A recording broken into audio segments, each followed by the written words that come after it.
Bonsoir, je suis Ludovic Meuret, je suis infirmier anesthésiste au CHU de Rennes. Bienvenue au lundi du RAR. Donc, le lundi du RAR, c'est le webinaire mensuel du groupe RAR, Recherche en anesthésie réanimation rennaise.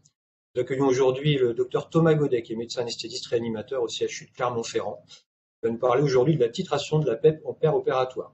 Pas seulement, mais en particulier de ça. Alors, vous pourrez bien sûr lui poser toutes vos questions après sa présentation.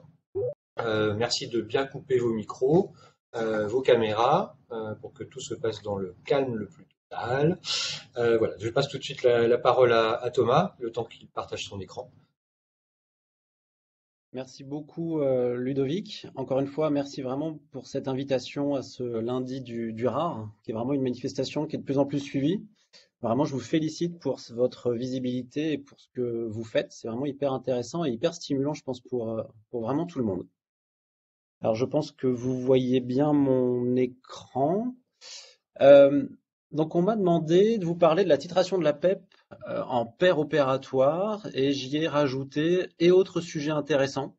Alors ça ne n'engage bien entendu que moi, mais je pense que d'un point de vue physiopathologique, il est important que j'aborde d'autres problématiques. Donc en effet, comme l'a dit Ludovic, je suis Thomas Godet, je travaille à Clermont-Ferrand, j'ai une activité mixte aussi bien en anesthésie qu'en réanimation polyvalente. Et j'ai aussi la particularité de travailler au département de simulation en santé de l'UFR de médecine et des professions paramédicales de Clermont. Alors, comme il se doit, je vous déclare mes liens d'intérêt. Alors, vous allez voir ils auront pas d'impact sur ce que je vais vous raconter. Savoir qu'à Clermont-Ferrand, on travaille beaucoup sur la ventilation, mais également l'hémodynamique. Le seul lien d'intérêt que j'ai et que je vous partage, c'est pas vraiment un lien d'intérêt, c'est juste que j'ai pas mal utilisé un simulateur qui est mis à disposition par la société Drager. Je vous ai mis ici un QR code qui vous permet de vous envoyer sur le site web de Drager directement sur les simulateurs. Et en fait, ils mettent à disposition de tout un chacun des simulateurs, des émulateurs d'écrans de respirateurs. Par exemple, ici, c'est celui du Perseus. Et donc, ça peut vous permettre, moi j'utilise régulièrement pour faire des cours, pour illustrer mes cours ou mes topos. Ça permet de parler un peu plus aux gens et de mieux comprendre ce que l'on fait. Donc, c'est en libre accès, c'est gratuit, profitez-en. Donc voilà, c'est le seul lien d'intérêt que j'ai. Alors, pourquoi ce sujet de la titration de la PEP en période péropératoire? Vous le savez aussi bien que moi, en post-opératoire, en fonction du type de chirurgie, bien entendu, que notre patient va subir, si j'ose dire, le fait d'avoir une complication pulmonaire post-opératoire, ce qui est dénommé ici comme PLI, Post-Operative Lung Injury, ces complications pulmonaires post-opératoires vont survenir, allez, on va dire entre 2 et 5 jours après la sortie du bloc opératoire.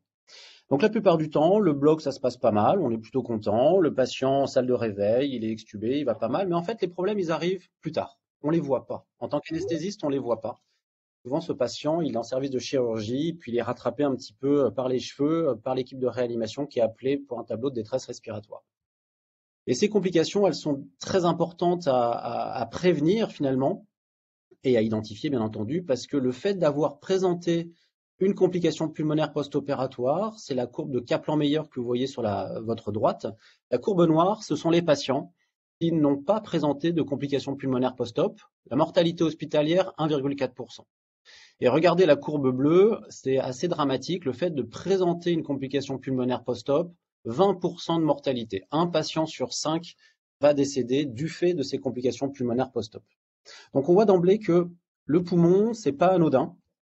Pas mal de complications pulmonaires peuvent apparaître. D'où viennent-elles ces complications? Quelles sont les causes? Alors je vous renvoie vers cette étude d'anesthésiologie de 2013, un peu ancienne, mais finalement qui résume pas si mal ce qu'il se passe toujours aujourd'hui. Première cause de complications pulmonaires post-opératoires et plus particulièrement de réintubation en post-opératoire, c'était l'œdème pulmonaire. L'œdème pulmonaire, finalement, c'est directement lié à notre balance hydrique que l'on va administrer à notre patient. Donc là, je vous renvoie vers un autre champ d'application de l'anesthésie réanimation et de la médecine périopératoire, c'est le monitorage hémodynamique. Celui-là, il est fondamental en péro. En deuxième position, apparaissent les atélectasies.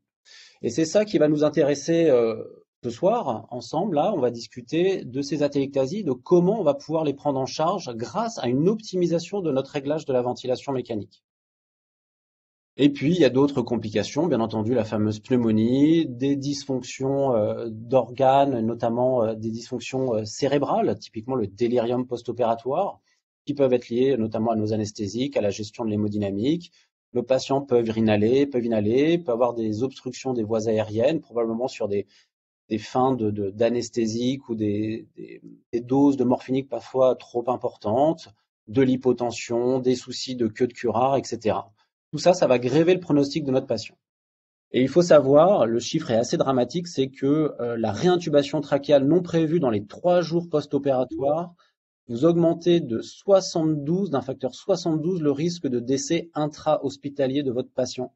C'est-à-dire que dans cette étude-là, vous passez d'une mortalité à 0,26%, donc qui se rapporte un peu de ce qu'on avait présenté juste avant, et on monte à 16%, donc quasiment un patient sur 6 qui va décéder du fait d'une réintubation en urgence en post-op.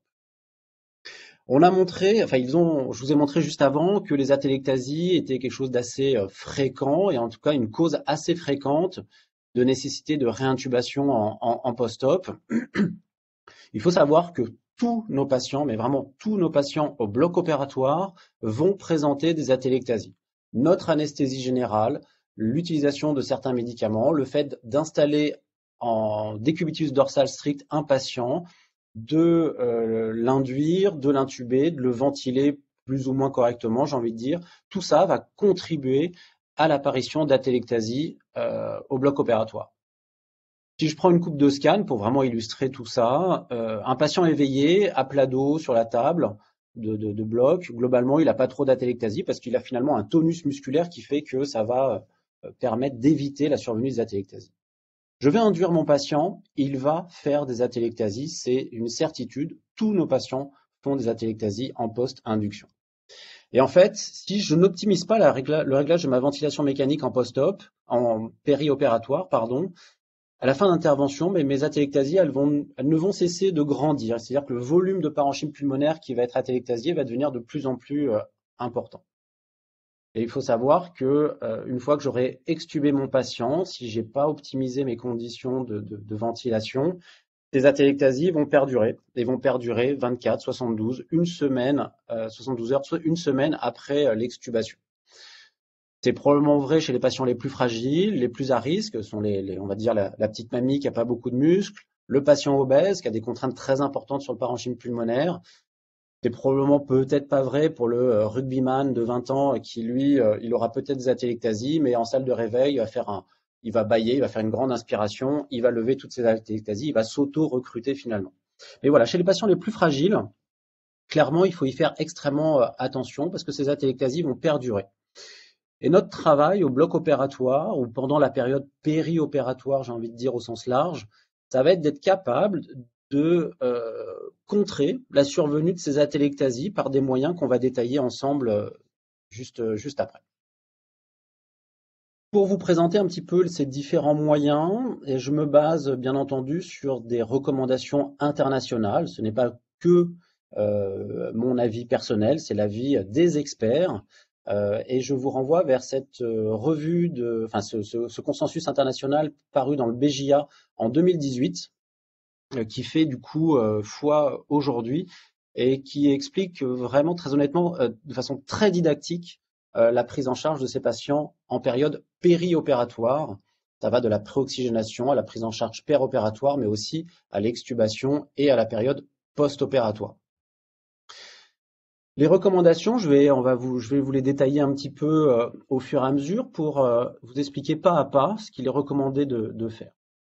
La première chose, c'est qu'il rappelle bien dans ses recommandations que la formation périopératoire des atélectasies est un risque important, un facteur de risque important de développement des complications pulmonaires post-opératoires et donc par continuité de la réintubation et donc surmortalité de nos patients. Donc attention aux atélectasies. Ça, c'est vraiment le préambule. Je l'ai déjà un petit peu dit avant. Qu'est-ce qu'ils nous disent ensuite? Ils nous disent qu'il faut individualiser la ventilation mécanique parce que ça peut améliorer la fonction respiratoire péropératoire mais ces bénéfices pourraient disparaître après l'extubation. Donc là, il réinsiste sur le fait que après l'extubation, il y a peut-être des choses aussi à faire. On ne va pas du tout le détailler ensemble aujourd'hui, mais il y a du travail à faire là-dedans. En tout cas, individualisation de la ventilation mécanique, et c'est ce qu'on va essayer un petit peu de détailler. Et puis ils nous disent, quand vous allumez votre respi, globalement, il y a des paramètres de base qu'il faut adopter. En gros, ils nous disent, il faut proposer un VT entre 6 et 8 millilitres kg de poids prédit, de poids idéal théorique, et il faut que la PEP soit égale à 5 cm d'eau. On va dire que c'est le minimum syndical, une PEP à 5 cm d'eau, on va y revenir tout à l'heure. Et ils nous disent aussi, mais je ne vais pas rentrer dans le détail, il n'y a rien sur le rapport I sur E qu'il faut utiliser, peu importe. En tout cas, ils nous donnent des petites clés pour commencer à ventiler notre patient. La première étape, finalement, c'est le réglage du volume courant. Et on nous dit qu'il faut mettre un VT entre 6 et 8 millilitres kg de poids idéal théorique ou de poids prédit. Globalement, je pense que ça, c'est accepté maintenant par tout le monde et tout le monde le fait extrêmement bien. Quand on regarde vraiment ce que font les gens au quotidien, le VT, les gens y font attention. C'est fini la grande époque où c'était 10, 12 millilitres kg sur du poids réel. Maintenant, les gens y font attention. On va individualiser ce volume courant. Et comme vous le savez aussi bien que moi, on utilise des formules. Alors chez nous, à Clermont, c'est implémenté finalement sur notre feuille d'anesthésie. Quand on va rentrer la taille de notre patient, automatiquement, il va nous donner le poids prédit grâce à la formule de Lorentz ou de façon beaucoup plus simple. Chez la femme, le poids prédit, ce sera la taille en centimètres moins 110 et chez l'homme, c'est la taille en centimètres moins 100. Tout ça, pourquoi? Parce que quand on regarde un patient, ici un patient obèse, vous voyez bien que le squelette du patient a une taille strictement normale. Donc les poumons qui sont enfermés dans ce squelette du patient ont forcément la même taille qu'un patient qui ne serait pas obèse. Et donc c'est la taille qui compte, c'est pas le poids du patient. Ils nous redisent que la PEP à 0, ce n'est pas recommandé. Ça, je pense qu'aujourd'hui, c'est interdit de mettre, sauf cas extrêmement particulier, de mettre une PEP à 0. Et ensuite, on nous dit qu'il faut mettre une PEP appropriée, on va en discuter, et faire des manœuvres de recrutement qui pourraient améliorer la fonction respiratoire périopératoire ou intraopératoire et prévenir ces complications pulmonaires post-op. Cette individualisation de la PEP, qu'est-ce qu'on nous dit? Alors, c'est tout un programme. On nous dit qu'il faut l'individualiser. OK, super. Il faut l'individualiser pour éviter d'augmenter la pression motrice de notre patient. Alors, la pression motrice, je vous rappelle juste la définition qui est là ici présentée dans les recommandations.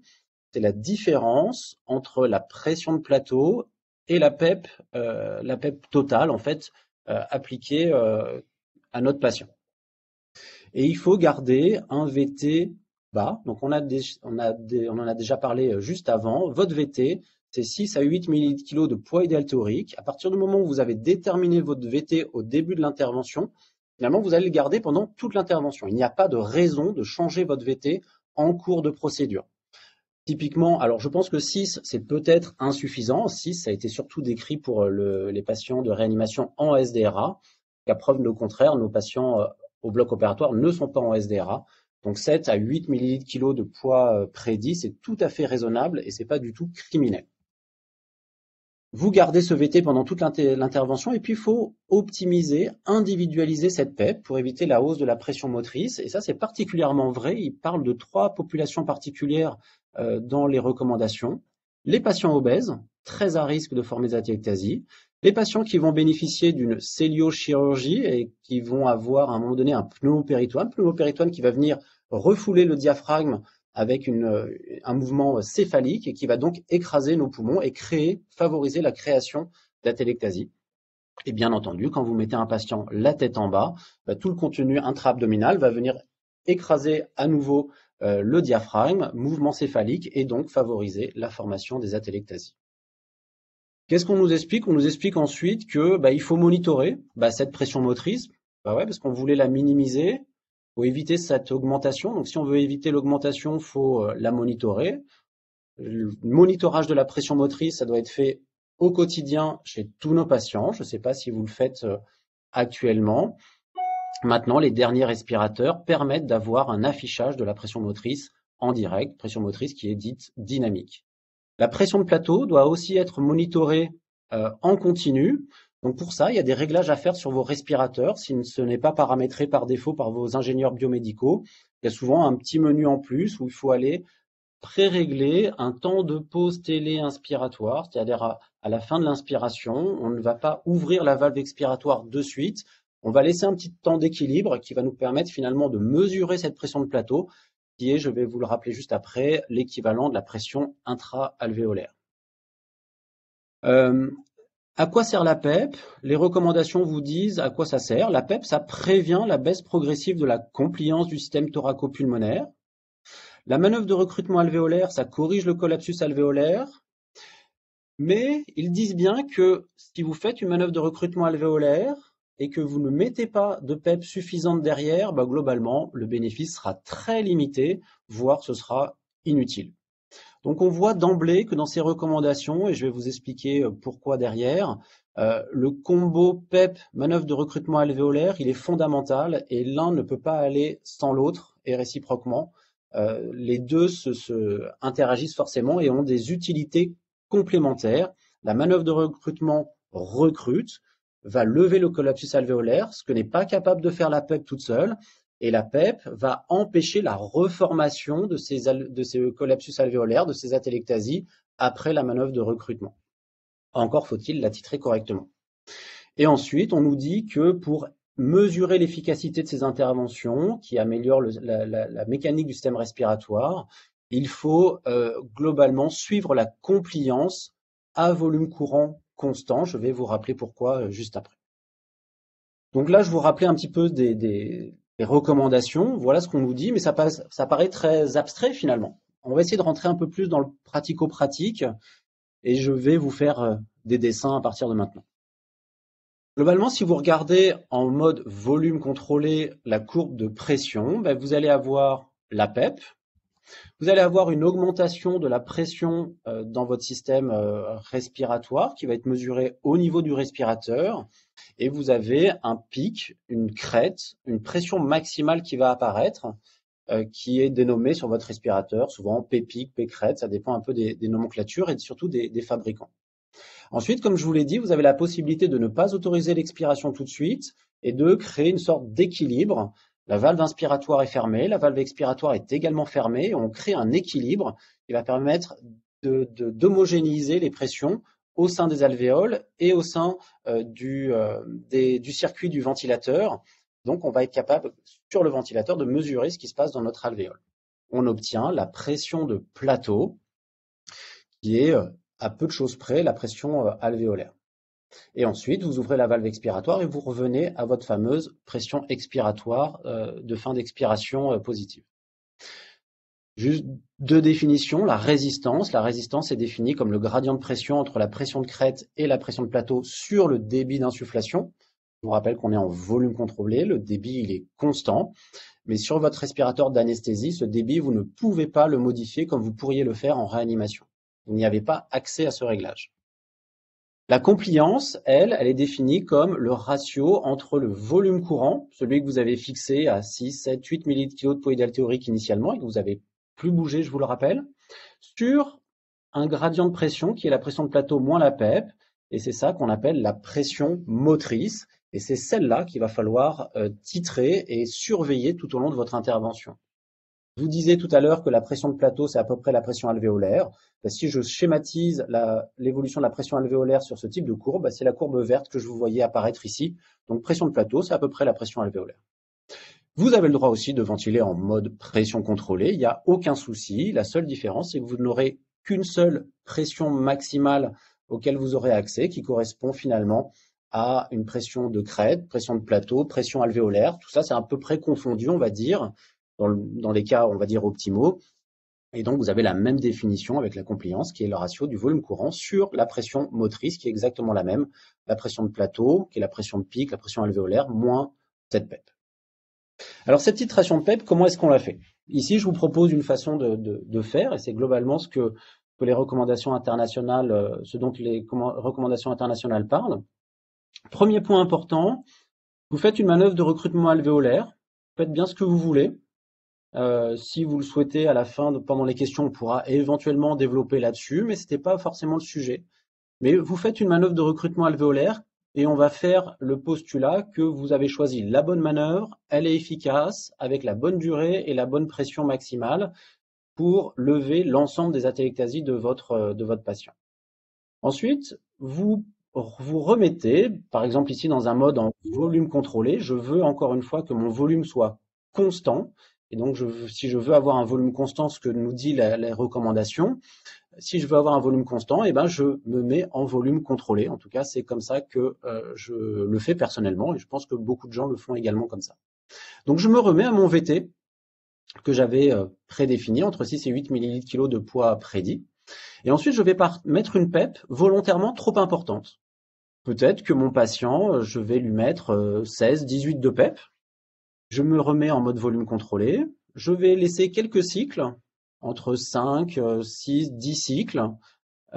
Et je vais mesurer à l'issue de ces 10 cycles ma pression motrice, ma pression de plateau, ma compliance du système respiratoire. Donc, c'est des données que vous avez quasiment en continu sur votre écran de respirateur. À l'issue de ces 10 cycles, à cette PEP-là, eh ben, je vais descendre. Je vais descendre par exemple de 2 cm d'eau. Si j'étais initialement à 16, ben, je vais passer à 14 cm d'eau de PEP. Je laisse à nouveau une dizaine de cycles. Et là, je reprends à nouveau ma pression motrice, ma pression de plateau, ma compliance du système respiratoire. Et puis, je descends progressivement comme ça, jusqu'à arriver, on va dire, schématiquement à 5 cm d'eau. 5 cm d'eau étant, je vous le rappelle, le minimum syndical pour une PEP externe au bloc opératoire. Comment ça fonctionne et quel est le rationnel de faire ça? Ici, je vous mets un graphe avec en abscisse la PEP. Et donc, on va partir du côté droit. Je pars d'une PEP importante. Si j'ai une PEP importante, ça veut dire que à chaque fois que je vais ventiler avec mon volume courant, je vais probablement créer des surdistensions parce que je suis dans une phase où j'ai mis suffisamment de volume dans mon poumon et à chaque fois que je mets mon VT, je crée de la surdistension. Si je crée de la surdistension, ça veut dire que mon poumon est moins compliant. Donc, si je note ici CRS, la compliance de mon système thoraco-pulmonaire, système respiratoire, ma compliance, elle est plutôt basse. Et le corollaire de ça, c'est que ma pression motrice, que je vous rappelle est la différence entre la pression de plateau et la PEP, elle est plutôt élevée, cette pression motrice. Donc ça, c'est ma PEP initiale. Par exemple, c'était mes 16 cm d'eau que j'avais tout à l'heure. Je fais de la surdistension, probablement dans les zones antérieures de mon poumon. Ici, très schématiquement, j'ai mis le cœur du patient et le rachis en postérieur. Ensuite, je descends d'un cran, peut-être à 14, 12 cm d'eau de PEP. Globalement, je vais diminuer probablement la quantité de surdistension en antérieur, donc je vais améliorer l'aération de mon poumon et surtout ses caractéristiques, on va dire, mécanistiques. Je vais diminuer ma pression motrice et je vais améliorer ma compliance du système thoraco-pulmonaire. Ensuite, je continue de descendre et je vais atteindre une sorte de maximum d'acmé de ma compliance et de nadir, de minimum de ma pression motrice. Je continue à descendre, pardon, je vais dans le mauvais sens, je continue à descendre ma PEP, et ce que je vois apparaître, c'est que ma compliance va à cette fois-ci redescendre, alors que ma pression motrice va remonter. Qu'est-ce que ça signifie? Ça signifie que la PEP que j'applique à partir d'ici, celle que j'ai notée par exemple PEP N-1, ne va plus être suffisante pour s'opposer à la formation d'atélectasie. Et donc, j'ai dans les zones postérieures formation d'atélectasie et donc moins de parenchyme pulmonaire disponible pour recevoir mon volume courant, mon VT entre 6 et 8 ml/kg de poids prédit. Et donc, je diminue ma compliance et j'augmente ma pression motrice. Donc finalement, moi je prends une feuille de papier et puis je note mes différents paramètres et notamment ma pression motrice ou ma compliance et je regarde à ces différents niveaux de pression positive de fin d'expiration l'évolution de mes paramètres et c'est comme ça que je vais déterminer quel est finalement le paramètre, ma PEP optimale, tel que je vais finalement garder durant mon intervention tant que je n'ai pas de modification des contraintes sur le poumon de mon patient. Donc voilà très schématiquement comment on peut faire, comment on peut identifier finalement notre PEP optimale pour mon patient à un instant donné, dans des conditions particulières données de contraintes sur le système thoraco-pulmonaire. À quoi ça correspond si je rentre un peu plus dans le détail? Ici, je vous représente une courbe pression-volume. Je ne sais pas si vous êtes très familier avec ce type de courbe, je vais y revenir juste après. Je pars d'une PEP qui est ici, une PEP qui est insuffisante et qui du coup se situe en dessous de ce qu'on appelle le point d'inflexion inférieur, c'est-à-dire c'est la pression minimale en dessous de laquelle se forment les atélectasies. Donc en gros, ma PEP n'arrive plus à s'opposer à la formation de mes atélectasies. Et si j'applique un volume courant, ici que je dénomme VT, globalement, ma pression motrice, ma pression va d'abord devoir réouvrir éventuellement des alvéoles, et ensuite j'aurai ma zone un peu linéaire de compliance. Donc vous voyez, la pression motrice, elle est relativement importante ici. À l'opposé du spectre, si j'ai une PEP trop importante, quand je vais appliquer exactement le même VT, globalement, je vais aller dans des zones de surdistension. Je vais surdistendre mes alvéoles, notamment les alvéoles antérieures, parce que je passe au-dessus du point d'inflexion supérieur qui signe l'apparition de surdistension alvéolaire, d'hyperinflation de mes alvéoles.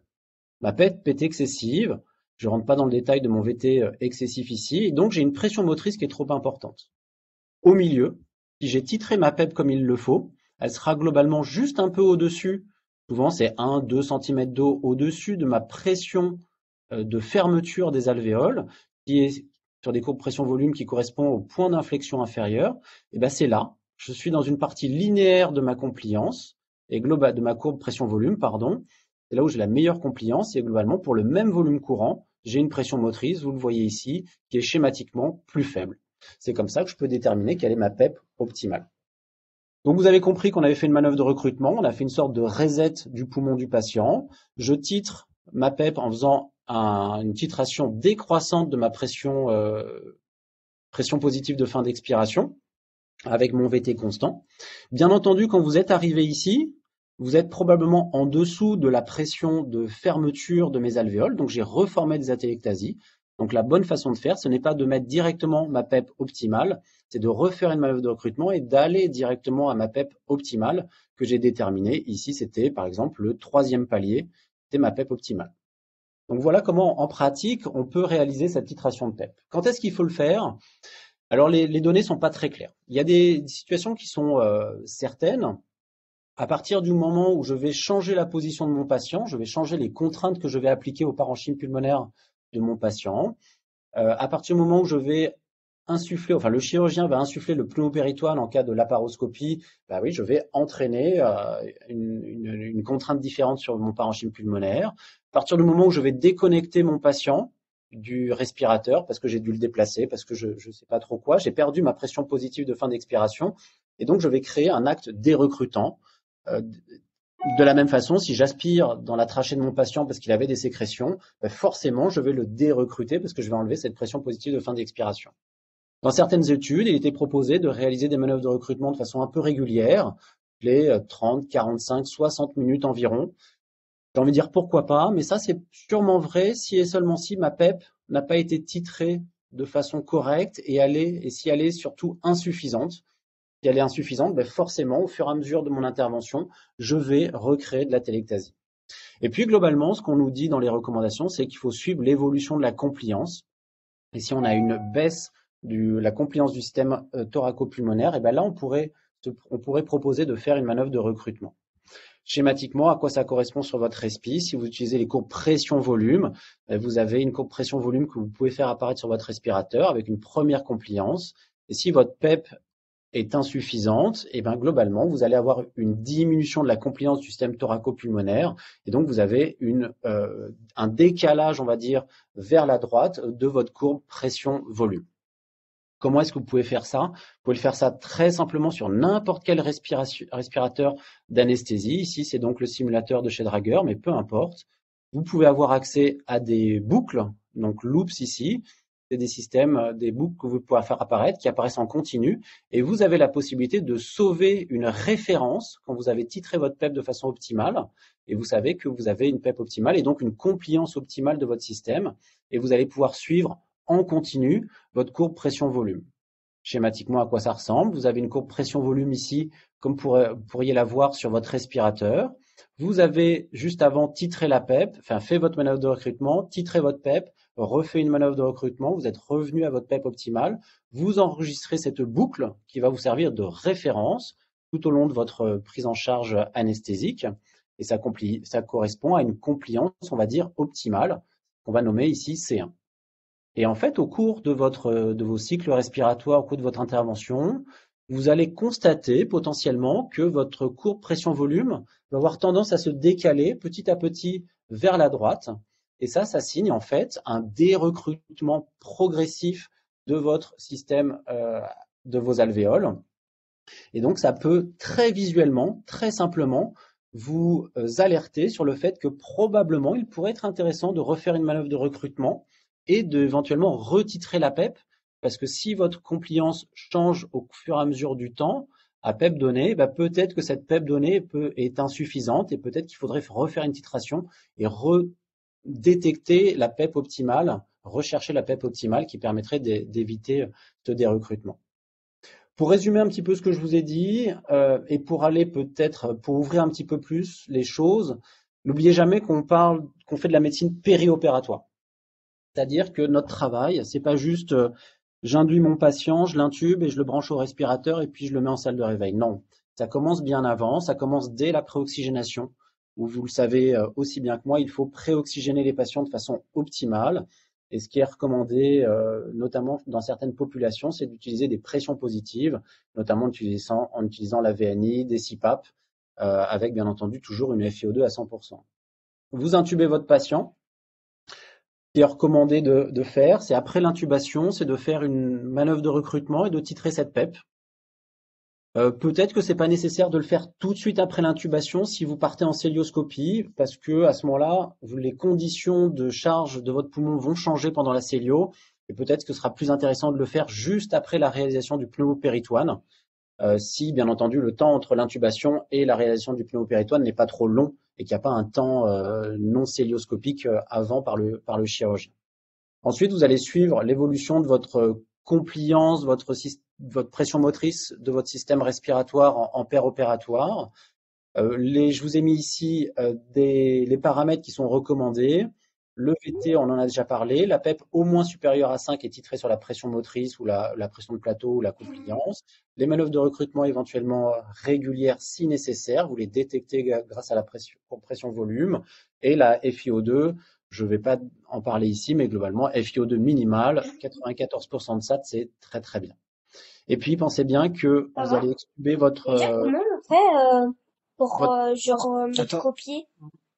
Pour mettre copier. Votre patient, vous allez l'extuber et essayer de le mettre dans un état optimal avant de l'extuber et réaliser, si vous pouvez, une manœuvre de recrutement pré-extubation. Et n'oubliez pas qu'en salle de réveil, il y a plein de choses qui peuvent se passer. N'oubliez pas d'antagoniser vos curares. C'est un des premiers facteurs de complications pulmonaires. Ça a été bien démontré, de pneumonie notamment par des micro-inhalations. Extubez votre patient autant que faire se peut en pression positive. Donc, essayez de bannir absolument l'utilisation des valves de Digby, le FiO2 à 100%, tout ça, ça ne fait que du dérecrutement. C'est extrêmement délétère. Et c'est dommage d'avoir travaillé extrêmement bien en pérop et de tout perdre en 10 secondes en salle de réveil ou lors du transfert entre la salle de réveil, entre la salle de bloc et la salle de réveil. Favoriser aussi, je pense, l'extubation sur table. Après cette manœuvre de recrutement, j'en ai déjà parlé. Et puis discuter l'utilisation d'une VNI prophylactique selon les facteurs de risque de votre patient et le type de chirurgie dont il a bénéficié. Alors c'est un sujet qui n'est pas simple. La titration de la PEP, l'utilisation des manœuvres de recrutement, il y a encore beaucoup de boulot à faire là-dessus. Le rationnel physiopathe, il est assez intéressant. Maintenant, il nous faut un peu plus de données dans la littérature aussi pour affiner, j'ai envie de dire, un peu les choses. Mais les recommandations vont très clairement dans ce sens-là. C'est hyper important de bien se rendre compte que notre anesthésie, la chirurgie vont altérer la fonction respiratoire de nos patients et notre travail au quotidien, c'est de lutter contre cette dégradation de fonction respiratoire. Il faut optimiser cette aération pulmonaire, lutter contre la survenue des atélectasies. Pour lutter contre leur survenue, il faut essayer d'être capable de les détecter. Donc, il faut surveiller certains paramètres assez simples sur vos respirateurs et vous l'avez sur tous les respirateurs. Vous devez individualiser les réglages, c'est ce que préconisent les recommandations. Il faut bannir le 500 x 12 PEP5 pour tout le monde. Non, chaque patient est différent. chaque poumon est différent, chaque système thoraco-pulmonaire est différent, chaque chirurgie est différente, donc il faut adapter, personnaliser nos prises en charge. Et la ventilation protectrice, on le fait tous. N'oubliez pas que la ventilation protectrice, il faut un VT limité, une PEP titrée et des manœuvres de recrutement si nécessaire. Si vous oubliez un de ces 3 paramètres, vous ne pouvez plus parler de ventilation protectrice, ce sera quelque chose d'assez insuffisant. Et si ces points vous intéressent, je vous renvoie aussi sur ce livre assez pratico-pratique du Collège national des enseignants d'anesthésie et réanimation qui est très accessible. Senior, interne, IAD, même les IDE également en réanimation, ça peut intéresser tout le monde. Et enfin, je vous remercie pour votre attention et je suis ouvert à toutes les discussions et à vos questions. Merci beaucoup Thomas pour cette belle présentation. Voilà, tu as départagé ton document. On va pouvoir peut-être commencer par une première question, enfin, qui est peut-être une remarque, mais je voudrais avoir ton avis là-dessus. La ventilation, moi j'ai eu l'impression en arrivant en début de carrière en tant qu'infirmier anesthésiste que c'était entre guillemets le parent pauvre au bloc opératoire. C'est pas quelque chose dont on s'occupait beaucoup. Hein. Il y avait des réglages un petit peu pour tout le monde, on mettait pas de PEP, les volumes, voilà. Et parce que l'argument qu'on me donnait, c'est de toute façon, c'est ça en réa, c'est important, pas au bloc opératoire parce qu'on les ventile que pendant quelques heures. Qu'est-ce que tu aurais à dire là-dessus? Et puis quand est-ce que ça a commencé on a commencé à s'intéresser vraiment à la ventilation protectrice? Alors je te rejoins complètement. Ça a été très très longtemps en effet le parent pauvre de l'anesthésie. Et c'est triste. En fait, tout ça, ça a évolué grâce à la balance, grâce finalement aux réanimateurs, aux anesthésistes réanimateurs de réanimation qui sont passés au bloc opératoire et qui ont amené cette philosophie finalement. Et en fait, les données que je vous ai montrées, mais très succinctement, hein, parce qu'il y en a des dizaines, des kilotonnes de données là-dessus, la ventilation, c'est le point majeur de la mortalité post-opératoire en fait. Si vous regardez des courbes de mortalité post-opératoire et des courbes de survenue des complications pulmonaires post-opératoires, elles sont quasiment superposées. C'est le facteur prépondérant du devenir de notre patient en post-op. Et c'est voilà, c'est cette balance entre anesthésie et réanimation. On fait de l'anesthésie et réanimation, on fait de la médecine péréopératoire, et c'est grâce à ça que les choses ont évolué. C'est cette philosophie de protection des poumons en réanimation qui a été apportée au bloc opératoire. Et peut-être aussi l'étude française, Improve aussi, qui Je l'ai a. pas mise, ouais, je l'ai pas mise, mais tout le monde la connaît. Oui. Je suis obligé de citer un de mes maîtres, Emmanuel Futier, et l'étude Improve, qui en 2013 a bien montré que le fait d'utiliser une ventilation protectrice comprend, encore une fois, je le répète, des VT limités, une PEP. Alors, elle n'était pas titrée dans l'étude Improve à l'époque, mais elle était au minimum à 5-6 cm de haut. Et il était demandé de faire des manœuvres de recrutement alvéolaire régulières, entre 30 et 60 minutes au cours de la chirurgie. Et le fait d'utiliser ce type de ventilation protectrice par rapport à une ventilation dite conventionnelle, à l'époque, c'était entre 10 et 12 millilitres de poids idéal théorique, c'était une PEP à 0 et pas de manœuvre de recrutement. Et en fait, ça diminuait un critère composite qui comprenait les complications pulmonaires post-op, la mortalité, les infections pulmonaires, etc. En post-opératoire. Et ça a changé complètement le paradigme de prise en charge au bloc. Ouais. D'accord. Et donc, il y a Improve 2 là qui a été menée. En tout cas, elle n'est pas encore. Elle est en cours d'analyse. Elle est en cours d'analyse. Voilà. Ouais. Et elle avait un protocole un peu différent, juste pour l'information, Alors, tu peux le donner? ouais, l'étude Improve 2, elle s'adresse. Alors déjà, la population n'est pas exactement la même. Improve 2, c'est des patients avec une chirurgie urgente. On sait que les patients qui ont besoin d'une chirurgie urgente sont plus à risque de créer des complications pulmonaires post-op. Donc c'était déjà une population un peu différente. Et dans ce protocole-là, en effet, il était aussi proposé une titration de la PEP en plus de par rapport à cette PEP, en fait, elle était titrée et non plus fixe pour tout le monde. Et moi, j'avais une question sur la titration donc, que tu proposes. Donc après une manœuvre de recrutement, descendant progressivement la PEP jusqu'à obtenir, si tu me dis si je me trompe, d'obtenir la compliance idéale du patient, maximale du patient, et de revenir à ce réglage-là une fois qu'on l'a déterminé après avoir à nouveau pratiqué une manœuvre de recrutement alvéolaire. Est-ce que tu peux préciser, nous dire si le fait de faire cette opération de titration va diminuer en fait le risque de dérecrutement ensuite? Alors, j'ai envie de dire que le fait de personnaliser, d'individualiser, de rechercher la meilleure PEP finalement pour mon patient dans des conditions données, ça j'insiste aussi sur ce point-là, j'y reviendrai juste après, ça va faire que oui, je vais limiter la survenue d'atélectasie au fur et à mesure du temps. Si je n'ai pas optimisé ma PEP, si je la mets par exemple inférieure à la PEP optimale, ben forcément au fur et à mesure du temps, mes atélectasies vont finir par apparaître et mon poumon va finir par se collaber petit à petit. Ça c'est vrai à partir du moment où je ne vais pas dérecruter mon patient, que les conditions de charge de mon patient au sens large, j'ai pas de pneumopéritoine, les chirurgiens sont pas en train de mettre un écarteur sur le thorax du patient, que le chirurgien n'a pas posé son coude sur le thorax du patient, que je l'ai pas mis en trend, etc. À partir du moment où je modifie ces conditions-là extérieures à mon patient, je vais forcément avoir besoin de retitrer ma PEP parce que la PEP que j'avais initialement ne sera plus valable dans ces nouvelles conditions. Donc à condition stable. À condition stable, exactement. Ça pourrait permettre aussi d'avoir à moins pratiquer de manœuvres de recrutement alvéolaire qui ne sont pas toujours faciles à mettre en place à certains moments de la chirurgie, c'est pas toujours évident, à certains moments de l'hémodynamique du patient aussi, c'est pas toujours exactement, oui. Très clairement, je ne l'ai pas précisé, mais que c'était pas non plus le sujet, mais ne faites pas, s'il vous plaît, de manœuvres de recrutement alvéolaire sans prévenir votre chirurgien. Typiquement, si vous êtes sur une chirurgie hépatique, je vous déconseille très fortement de faire une manœuvre de recrutement alvéolaire alors que votre chirurgien est en train d'essayer de faire une hémostase un peu précise de son foie, parce que là, vous allez l'engorger de façon brutale de sang. Il va pas du tout apprécier. S'il est en train de faire des gestes extrêmement précis, c'est pas le moment de faire ça. Donc, je vous rappelle qu'il faut vraiment discuter avec notre équipe, l'équipe chirurgicale avec laquelle on travaille. C'est vraiment un dialogue qu'on doit avoir. Il y a des moments où on peut faire ce genre de choses. Il y a toujours des downtime où on a du temps pour faire ce genre d'optimisation. Il y a des moments, c'est pas du tout le moment de le faire.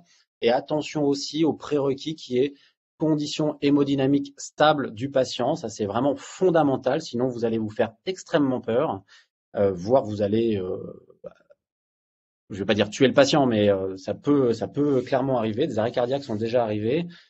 Qui plaident encore pour un monitorage multimodal de nos patients et notamment un monitorage le plus systématique possible de notre volume d'éjection systolique pour nos patients. En tant qu'on parle de manœuvre de recrutement alvéolaire, est-ce qu'il y a des études récentes qui ont démontré qu'une méthode de recrutement était préférable à une autre? À ma connaissance, non. À ma connaissance, non. Sur l'efficacité de notre manœuvre de recrutement alvéolaire, à partir du moment où vous atteignez la même pression pendant la même durée, globalement, l'efficacité de la manœuvre de recrutement sera la même. Par contre, on peut discuter de la safety, de la sécurité des différentes manœuvres de recrutement alvéolaire. Et c'est vrai que, alors il y a une étude de l'équipe de Caen qui est sortie très récemment, qui a montré qu'on avait moins de chute du débit cardiaque à partir du moment où on utilisait une manœuvre de recrutement alvéolaire par ce qu'on appelle palier successif, ce qu'on appelle des soupirs étendus. C'est une étude qu'on a également réalisée, nous, au bloc opératoire et en réanimation. Et très clairement, il y a moins de chute du débit cardiaque. Donc peut-être plus des soupirs étendus. C'est des choses qu'on peut faire manuellement, mais c'est des choses qui maintenant, dans les nouveaux respirateurs, sont implémentées et déjà programmées. Rechercher une méthode qu'on maîtrise, qui est bien tolérée et sans se dire qu'il y en aura une qui sera plus efficace qu'une autre sur la qualité du recrutement. Ouais, à ma connaissance, pour l'instant, on n'a pas de données sur l'efficacité. De toute façon, le recrutement alvéolaire, il est facteur de deux paramètres. Un, le temps. Le recrutement se fait progressivement en quelques secondes, dizaines de secondes. La plupart du temps, en fait, c'est suffisant. Et il faut une pression suffisante qui doit être atteinte, 30-40 cm d'eau, ça dépend un peu de votre patient. Et c'est ce combo-là qui est important. Et quelle que soit la façon dont vous atteignez finalement ce combo-là, est-ce que c'est très brutal ou est-ce que c'est progressif? Finalement, l'efficacité sera globalement la même. J'ai une question sur la PEP qui concerne quelle est la PEP idéale pour un patient BPCO ou asthmatique? Est-ce qu'il y a une PEP idéale pour ces patients-là? Alors, c'est une très bonne question. Par chance, on a peu ces patients au bloc opératoire, on les a plutôt en réanimation. Pour déterminer la PEP optimale pour ces patients, globalement, il va falloir faire ce qu'on appelle des pauses télé-expiratoires. C'est-à-dire qu'il va falloir essayer d'aller minimiser la PEP intrinsèque de mon patient, l'auto-PEP. Donc là, on rentre dans des choses un peu plus complexes, j'ai envie de dire. Il demande à affiner vraiment les réglages du respirateur. Il faut faire une pause télé-expiratoire. Les nouveaux respirateurs d'anesthésie nous permettent d'accéder à ces pauses télé-expiratoires, télé-inspiratoires. Là, c'est la pause télé-expiratoire. On fait cette pause télé-expiratoire qui va durer quelques secondes. La plupart du temps, c'est 5 secondes. Et on va regarder si, quand je fais cette pause, j'ai mon niveau de PEP externe, celle que j'ai réglée sur mon respirateur, et est-ce que mon patient, il va monter un petit peu, c'est ce qu'on appelle l'auto-PEP, la PEP intrinsèque, et il va falloir essayer de titrer cette PEP pour la minimiser. Cette PEP intrinsèque, en fait, elle signe que en fin d'expiration, finalement, mon poumon n'a pas complètement le temps de se vider totalement. Et donc, il y a du sorte de trapping, il y a du piégeage de PEP parce qu'il y a un collapsus des bronchioles. Et peut-être qu'il faut trouver une PEP un peu plus importante pour garder cette bronchiole ouverte et faciliter cette expiration. Mais là, déjà, on rentre dans des choses un peu plus compliquées au bloc opératoire. Et heureusement, c'est pas notre quotidien parce que c'est, j'ai envie de dire, très vulgairement, très chiant à faire. Alors, il y a une autre question qui parle de la préoxygénation. Pardon, parce que ça se passe au tout début, donc ça peut avoir un effet également sur le pair opératoire. Est-ce que vous préconisez une préoxygénation avec une FiO2 à 100% ou bien est-ce que vous utilisez une méthode de FiO2 moindre? Alors, il est obligatoire d'utiliser une FiO2 à 100%. Il y a des vieilles reliques, j'ai envie de dire, enfin reliques, croyances. Ils disent « Ah, il faut pas mettre FiO2 à 100% parce qu'on va faire de la téléctasie ». Alors oui, à partir du moment où on va mettre 100% des FiO2, on risque de faire de la téléctasie par un mécanisme de dénitrogénation alvéolaire. Il faut savoir que, à partir du moment où vous mettez une PEP, donc une pression positive, une CPAP, que vous typiquement préoxygénez vos patients avec une VNI, ou juste avec une PEP tout simplement, vous ne ferez pas de la téléctasie de dénitrogénation, parce que cette PEP extrinsèque va s'opposer au collapsus alvéolaire. Donc ça, c'est le premier point.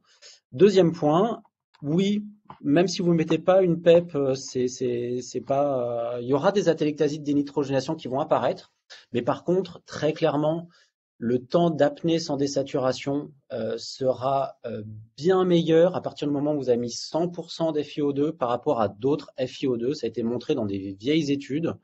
Et j'ai envie de dire, le fait d'avoir fait un peu d'atélectasie, c'est pas forcément très grave à partir du moment où je me suis pas fait peur parce que je suis tombé sur une intubation difficile non prévue. Il faut mettre 100% pour la préoxygénation d'un patient au bloc opératoire, c'est obligatoire. Ouais, l'important là, c'est d'avoir un temps d'apnée long et pas si on crée des atélectasies. Les atélectasies, c'est pas le problème à ce moment-là. Par contre, le corollaire de ça, c'est pas de préoxygénation avant une extubation. Il n'est pas recommandé de faire ça. Schématiquement, il faut garder la même FiO2 que celle que vous aviez utilisée en paire opératoire. Ça a été montré, à ma connaissance, sur une seule étude, sur une cinquantaine de patients qui étaient BPCO. Ils avaient randomisé entre FiO2 30% celle pair-op et 100% avant l'extubation. Ceux qui désaturent le plus jusqu'à 1 heure, c'est la mesure allait jusqu'à 1 heure si je me souviens bien en salle de réveil, c'est ceux qui étaient préoxygénés à 100%, probablement par un mécanisme d'atélectasie de dénitrogénation plus important. Alors, je vais revenir avec cette question-là un petit peu sur l'attitration de la PEP, là, sur cette séquence-là. Il y a une question qui parle du nombre de cycles à chaque niveau de PEP. Tu as parlé de 6, 8, 10, je ne sais plus, de cycles respiratoires, c'est ça? Oui, c'est très schématique. Alors moi, je vous dis entre 6 et 10 parce que j'aime bien les faire à la main, moi, les manœuvres de recrutement, parce que je vois bien ce que je fais. Et je trouve que d'un point de vue enseignement, c'est plus parlant que juste appuyer sur un bouton procédure et on ne sait même pas que fait la machine. Donc ça, moi, ça me frustre un petit peu. Et puis, je trouve que c'est intéressant que tout le monde sache faire, notamment le jour où on aura un respirateur qui ne fera pas, qui n'intégrera pas les manœuvres automatisées. Donc je dis entre 5 et 10 cycles, c'est très arbitraire, hein. C'est que quand vous allez diminuer ces niveaux de PEP, il faut aussi un certain temps pour que ce poumon se referme. Donc si vous mettez juste un cycle, il n'aura pas forcément eu le temps de se refermer suffisamment. Idéalement, si on voulait faire les choses vraiment très très bien, il faudrait probablement attendre plusieurs minutes pour être sûr d'avoir un état extrêmement stable d'aération pulmonaire à PEP donné. Mais on n'a pas le temps en paire opératoire de faire ça. Et pour ceux qui peuvent dire ouais, ça va prendre du temps, j'ai autre chose à faire, moi je le fais pas quotidiennement parce que je suis pas au bloc quotidiennement, mais ce type de manœuvre-là, ça va me prendre 3 minutes. Manœuvre de recrutement, titration de la PEP, remanœuvre de recrutement et PEP optimale remise par la suite, ça me prend 3 minutes. Et après, globalement, sauf particularité de la chirurgie ou du patient, je n'ai plus besoin de titrer quoi que ce soit et de m'occuper de la ventilation de mon patient parce que je me rends compte que ça bouge plus. Donc c'est un temps gagné qui est phénoménal. Et j'ai vu passer une question avec FiO2 25% en pair-op pour tout le monde. Oui, 25%, ou en tout cas la FiO2 minimale qui permet d'avoir 94-96% de SAT pour mon patient. C'est ce qui est recommandé. Ne cherchez pas à avoir 100%. Et si vous voyez qu'en pair-op, vous êtes obligé de monter la FiO2, c'est que probablement votre patient est en train de se dérecruter. C'est aussi un bon signe pour se dire ah tiens, il faut que je regarde la mécanique respiratoire. Il n'y a pas de raison que normalement mon patient commence à passer en SDRA en pair-op. Normalement, ça ne devrait pas arriver ça. Donc ça nécessite aussi qu'on regarde un petit peu qu'on monitore des choses qu'on monitorait pas forcément avant. Hein. La compliance, ça s'affiche pas forcément par défaut sur notre écran, même sur des respirateurs récents. Ça nécessite d'aller un petit peu dans les menus, d'aller un petit peu bidouiller, comme tu nous as montré tout à l'heure pour afficher les boucles pression-volume également qui peuvent être intéressantes, le fait de créer une marque repère, de faire toutes ces choses-là. Donc, et aussi ça c'est un petit conseil, mais je sais que nous à Rennes, il est possible de faire venir quelqu'un de la marque du respirateur pour qu'il vienne modifier ses réglages par défaut et puis peut-être des fois remontrer un petit peu où ça se trouve. Ça permet aussi de progresser. Si on n'ose pas le faire soi-même, ça peut être une bonne occasion de revoir un peu toutes les possibilités de ces respirateurs qu'on utilise à 100%, ça c'est certain. Donc ces valeurs-là, donc c'est juste pour reprendre ce que tu avais dit, donc c'est peut-être la pression plateau qui n'est pas forcément affichée d'emblée, la pression motrice qui peut s'afficher alors que ça tout le monde ne le sait pas, la compliance également, on peut l'avoir en dynamique ou alors l'afficher également en évolution, donc ça permet de suivre un petit peu l'état de son patient. Alors je regarde un petit peu les autres questions. Que dire au chir, au mar avec de fausses croyances, il faut de l'hyperoxygénation pour les sutureurs. Ah, alors ça c'est une vraie question. Hein. Si vous regardez les recommandations de l'OMS, je crois que c'était 2016, il disait qu'il fallait faire 80% des FiO2 en pair-op et puis le garder plusieurs heures à 80% en post-opératoire. Alors ça c'est basé sur des données notamment d'un chercheur qui a truandé ses résultats. Donc en fait, c'est complètement faux. Ça a été réanalysé en enlevant ces données-là qui sont juste fausses. Et en fait, non, il ne faut pas faire d'hyperoxie. Ça ne diminue pas les infections de site opératoire notamment. Ça ne sert à rien du tout et c'est même délétère. On peut appliquer ce que tu préconises en situation pédiatrique également. Alors, je ne fais jamais de pédiatrie. J'en ai fait il y a très longtemps. Donc je ne vais pas me prononcer. Mais je ne vois pas pourquoi, d'un point de vue physio ou physiopathologique, je devrais faire autrement. Mais encore une fois, ce n'est pas du tout ma spécialité et je sais que les façons de faire en pédiatrie sont parfois différentes de l'adulte. Mais je ne vois pas pourquoi on ne pourrait pas le faire. Voilà, mais je ne suis pas un expert de la pédiatrie très clairement. Donc, Question, préconisez-vous une manœuvre de recrutement alvéolaire systématique dans les premières minutes post-intubation ou seulement pour des terrains tels que l'obèse? Alors j'ai envie de dire que si on a le temps de le faire et que mon patient n'est pas dans un état catastrophique hémodynamique, oui, l'idée c'est de le faire assez rapidement après l'intubation et l'induction. Il ne faut pas, à mon avis, le faire de suite. Pourquoi? Parce que l'état hémodynamique de mon patient il n'est pas stabilisé. J'ai toujours les drogues d'anesthésie qui viennent de créer une vasoplégie plus ou moins intense. La volémie de mon patient, j'ai pas eu le temps encore de l'optimiser ou de l'étudier convenablement. Donc j'aurais tendance à me dire, je me donne un petit peu de temps quand même avant de me lancer dans une manœuvre de recrutement alvéolaire parce que mon patient il est pas stable. Il faut le stabiliser avant. Il n'y a jamais d'urgence à faire une manœuvre de recrutement alvéolaire. C'est plus, on va dire, sur du long terme, j'ai envie de dire. Donc, ne vous précipitez pas sur une manœuvre de recrutement post-intubation immédiate. Alors, les choses qu'on peut entendre parfois, corps, malheureusement, oh bah c'est pas la peine de faire de la MRA, de mettre une PEP et un volume courant, ouais, en gros de s'emmerder à faire les choses dans le détail. Alors, on a une intervention qui va durer 1 heure. On va le ventiler 1 heure, patient. Que répondre à ça? Qui peut le plus, peut le moins. Enfin, dans les recommandations, très clairement, que je vous ai présentées, ils ne parlent pas du tout de la durée de l'intervention, de la lourdeur de l'intervention. On sait qu'il y a des patients plus à risque. Ça, c'est clair. Et normalement, c'est quelque chose que vous devez évaluer en préopératoire. Il y a des scores dédiés, par exemple le score ARIS4, qui permet de détecter les patients les plus à risque de présenter des complications pulmonaires post-op.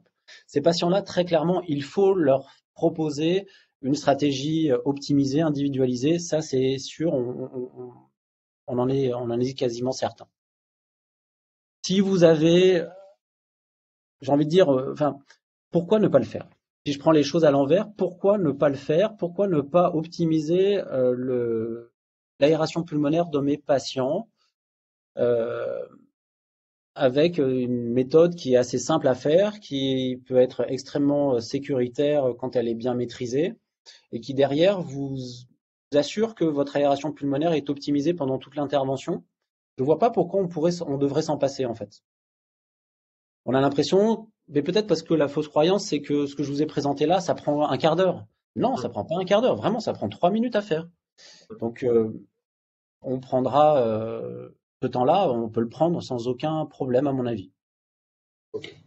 Et alors là, j'avais peut-être une dernière question. On va sortir peut-être juste du opératoire, mais en opératoire, donc si on applique ces 3 piliers de la ventilation protectrice, un volume courant à 6-8 ml/kg de poids idéal théorique, des manœuvres de recrutement alvéolaire régulières, des titrations de la PEP, et puis une PEP supérieure au moins à 5, en tout cas au minimum à 5.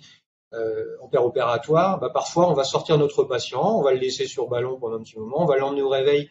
Maintenant au réveil, on voit quand même de moins en moins de patients sur ballon et sur valve, mais on a fait une petite pause là pendant ce transfert-là. On ne transfère pas tous nos patients dans les blocs opératoires de France ventilés avec une machine en gardant nos réglages. Est-ce qu'on peut considérer comme un produit congelé? On a brisé la chaîne du froid et que on a mis un petit peu les efforts en opératoire à la poubelle. Alors moi, j'en suis persuadé. J'en suis persuadé. Alors, on a fait une étude bicentrique avec l'équipe de Montpellier, Samir Jaber et Audrey Dejon. On a fait entre Clermont et Montpellier. On a inclus plus de 700 patients. Étude purement observationnelle. On a regardé ce que faisaient les MAR ou les praticiens les cliniciens de l'anesthésie et on a comparé le groupe extubation sur table et le groupe extubation en salle de réveil. Et en effet, quand on va en salle de réveil, on a cette déconnexion obligatoire. La plupart du temps, il n'y a plus de monitorage. On a éventuellement un patient qui est sur sa sonde, on met plus ou moins FiO2 à 100% avec un ballon souple. Donc on fait tout pour faire des atélectasies. Donc on avait optimisé les choses tip top au bloc et là, d'un coup, on a tout tué. Et puis on arrive en salle de réveil, on va l'extuber en salle de réveil. Alors, pour peu qu'il n'ait pas été extubé pendant le trajet parce qu'il s'est mis à tousser et qu'il s'est réveillé parce qu'on avait mal calculé, voilà. On l'extube en salle de réveil. Déjà, c'est une condition qui est d'un point de vue sécuritaire moins bonne. Au bloc opératoire, il y a un MAR, un IAD, un chariot. En salle de réveil, il y a un IDE de SSPI. Je pense qu'il n'y a jamais de MAR. Il y a éventuellement un IAD de SSPI. Et puis, il y a un chariot pour 10 patients. Donc on est dans des conditions qui sont clairement moins bonnes.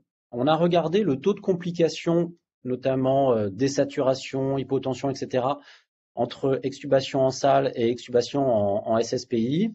Globalement, il y a une différence significative quand on extube en SSPI, c'est très net. Et on a aussi regardé ce qui nous pousse à extuber en salle de réveil, c'est oulala, il faut qu'on aille vite parce que il y a l'intervention d'après qui arrive et donc il faut nettoyer la salle, repréparer, etc. Et en fait, sur les 700 patients, en moyenne, la différence, elle est de 7 minutes. La différence entre de temps d'occupation de salle, étude observationnelle avec ses limites, bien entendu, la différence, c'est 7 minutes en moyenne d'occupation de salle supplémentaire quand vous extubez en salle d'intervention. Je ne vais pas lancer la pierre à nos collègues chirurgiens, mais souvent on les attend un peu plus que 7 minutes à la phase initiale de la chirurgie. Donc, il ne faut pas non plus se flageller quand on sait que le devenir de nos patients, il est fondamentalement changé à partir du moment où vous optimisez cette ventilation et que vous extubez sur table dans de bonnes conditions votre patient au bloc opératoire. J'ajouterais, parce que j'aime entendre ça, tout ce que tu viens de dire, voilà, je milite personnellement pour ça. On peut maintenant aussi, avec des tables d'opération modernes, asseoir un petit peu son patient, au moins à 30-40 degrés, parce que c'était souvent ce qu'on nous opposait, c'est oui, mais dans la salle, ton patient, il est à plat, ce patient-là, il aura besoin d'être demi-assis pour bien respirer. Voilà.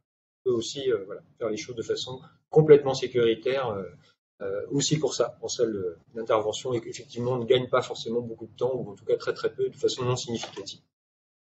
Alors merci beaucoup Thomas, il y avait beaucoup de questions, il y en a encore qu'on n'a pas pu poser, mais voilà, il est 19 heures, donc il va falloir laisser Thomas aller prendre sa garde. Voilà. Merci d'avoir répondu à notre invitation, merci pour cette belle présentation, merci d'avoir fait ça en plus un jour où tu es de garde. Voilà, on se souhaite la plus calme possible. Voilà, merci à toutes les questions qui ont été posées également sur le chat, à tous les participants. Donc je vous donne déjà rendez-vous pour le prochain lundi rare, ce sera le numéro 20 déjà, ce sera le 11 mars à 18 h pour un sujet vraiment différent. Nous recevrons Clara Locher qui est pharmacologue au CHU de Rennes et nous parlera des modes de valorisation de la recherche, de Twitter, des points SIGAPS, toutes ces petites choses-là. En attendant, vous pouvez nous retrouver sur notre site internet www.art.bzh, sur nos réseaux sociaux, Twitter, LinkedIn, Instagram. Je vous souhaite une bonne soirée et à bientôt. Au revoir et merci.